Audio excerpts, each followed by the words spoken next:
ये बात है सन 1947 की, जब एक बहुत बड़ा परिवर्तन आया, ना सिर्फ धरती में बल्कि लोगों और उनकी भावनाओं में, जब भारत और पाकिस्तान बना। जाहिर है कुछ लोग इधर आए और कुछ लोग उधर भी गए, और उनके साथ कुछ जायके इधर भी आए और कुछ उधर भी गए।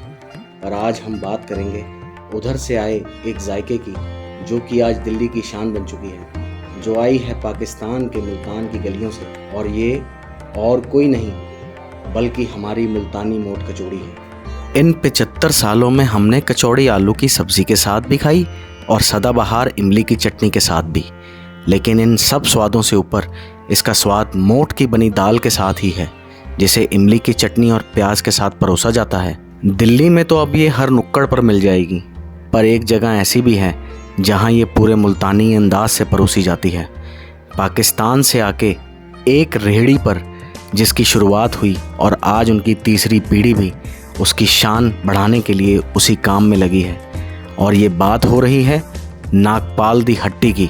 इनका ये सफ़र पाकिस्तान से शुरू हुआ और दिल्ली के गांधीनगर की एक तंग गली के कोने पे एक रेहड़ी से इस दुकान में बादस्तूर चल रहा है।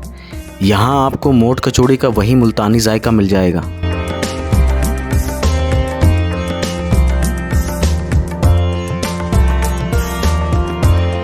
कागज़ के डोने में 2 खस्ता कचौड़ी और उसके ऊपर मोट की बनी दाल डाल के, ऊपर से सदाबहार इमली की चटनी और बस ज़रा से चावल मिलाकर प्याज के साथ परोस देते हैं। और अब खाने वालों की सुनिए, ये जायके से भरा डोना लेके उनकी दुकान का कोना तलाशते हुए सिर्फ उस डोने को ही निहारते हैं पहले तो, और जगह मिल जाने के बाद जब डोने में सजी कचौड़ी को तोड़ते हैं तो उसमें जो मूंग की करारी की हुई दाल दिखती है तो खुद को रोका नहीं जा सकता उसका पहला निवाला खाने से। मूंग की करारी दाल वाली कचौड़ी को जब मुल्तानी मोट वाली दाल के साथ तर करके जब वह निवाला मुंह में जाता है तो खुद को उस मोट कचौड़ी की तारीफ किए बिना रोका नहीं जा सकता। अब यूं तो ये दुकान काफ़ी पुरानी है और हम भी उनकी मोट कचौड़ी खाकर देखना चाहते थे कि पाकिस्तान के उस जायके को कितने नंबर मिल पाते हैं, और हम भी पहुंच गए नागपाल दी हट्टी पर और तुरंत बिना देर लगाए एक डोना हमने भी मंगवा लिया।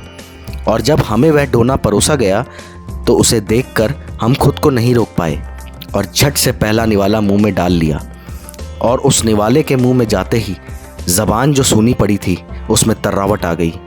इमली की चटनी की खटास और उनके खास मसाले का तीखापन जो कि मोट की दाल में था, ज़बान पे अंगड़ाइयाँ ले रहा था, और साथ ही कचौड़ी की करारी मूंग की दाल दांतों तले कट सी कर रही थी। साथ ही प्याज की सौंधी महक मुंह में उठ उठ कर आ रही थी। हमने भी पूरा स्वाद लेकर उस डोने को ख़त्म किया और बात की वहाँ के कर्ता धर्ता से, जो कि उस दुकान को बादस्तूर चला रहे हैं। तो आप मुझे बताओ, ये कब से शुरू किया और ये कैसे शुरुआत की? ये तो हमारे पिताजी का लगाया हुआ एक बूटा है जो आगे बढ़ा है। इसको कम से कम 50 ईयर प्लस हो गए, 50 साल से ज़्यादा हो गए प्लस हो गए। हमारे जन्म से पहले की दुकान है ये। आपके जन्म से पहले की? तो जैसे कि हमारे पिताजी ने एक बूटा बोया था, उन्हें सबने मिलकर मेहनत करी, भाइयों ने, पूरे परिवार ने, जिससे कि अब पौधा पेड़ बन गया है। हमारा ये सफ़र यूं ही चलता रहेगा, क्योंकि स्वाद का ये सफ़र एक ऐसा सफ़र है जिसमें आपको कई लोग मिल जाएंगे जो कि किसी भी धर्म के हों, पर यह स्वाद उन्हें एक ही रंग में जोड़ देता है। और अगर बात करें इस मुल्तानी मोट कचौड़ी की, तो इसका भी सफ़र बहुत शानदार माना जा सकता है, क्योंकि ये एक ऐसी जगह से आई जो कि एक दूसरा मुल्क है, और आके ये यहाँ एक धरोहर बन गई है जिसे अब छोड़ा नहीं जा सकता। और इसने हमें ये सिखाया है कि स्वाद चाहे कहीं का भी हो, उसका ना तो कोई धर्म होता है और ना ही कोई मज़हब, और इसमें इतनी ताकत होती है कि ये सबको एक रंग में जोड़ सकता है। जय हिंद, जय भारत।